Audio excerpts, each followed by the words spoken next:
I was looking for a good way to measure the size of my lawn to figure out how much fertilizer I needed to put down.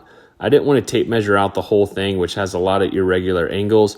Plus, then I'd have to subtract a bunch of pine straw area, which would make that a little difficult trying to figure out the area of that. So I found this website online called Measure My Lawn. I have no affiliation with this website at all. They're not paying me to do this, but I thought it was incredibly helpful, so I'm going to show you what I learned. First thing you do when you're ready to measure the size of the lawn is find your house online. This isn't my house, it's just a random house I picked.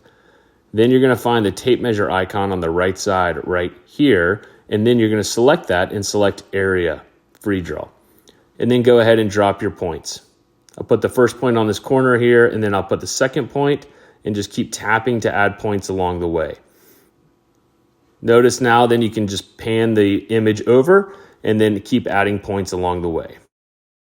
Notice this last point I put on is not quite in the right area, so I just nudged it using these little 4 arrow marker to drag it around.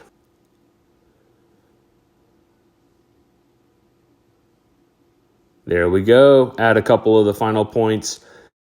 Once you're done, go ahead and hit the check mark, which will go ahead and finalize that area measurement. Then hit the check mark again once you're done with that layer. And now you see I've got the area here at the bottom, which is 7,612 feet. Now I've got these couple of trees in the yard that have a pine straw area underneath them. So let's go ahead and add the area of that pine straw area, and then I'm going to subtract that from the total using this website.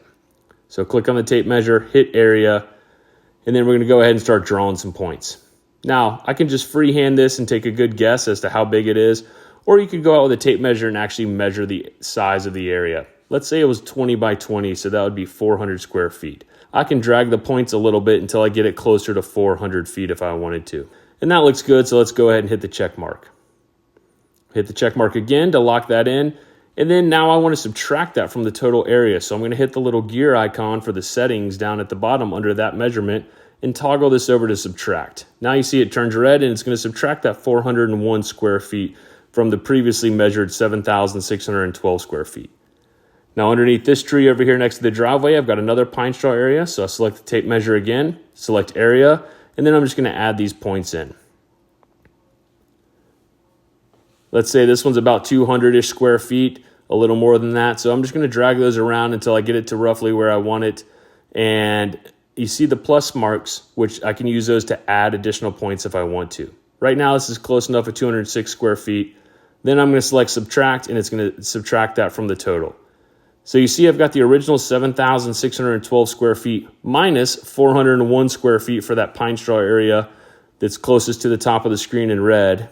And then I've got 206 square feet for the one that's in red closest to the driveway. And that gives me a total area of 7,000 square feet. I thought that was pretty useful. It made measuring my lawn pretty quick. So I thought you could learn from this as well. I hope you all found this useful. Please don't forget to like and subscribe and let me know any comments you have at the bottom. Or if you have a better way of measuring your lawn, please let me know. I've seen the Google Earth versions and everything else, and obviously I think this is far superior to using a tape measure to actually measure out your lawn. Thanks and have a good one. See ya.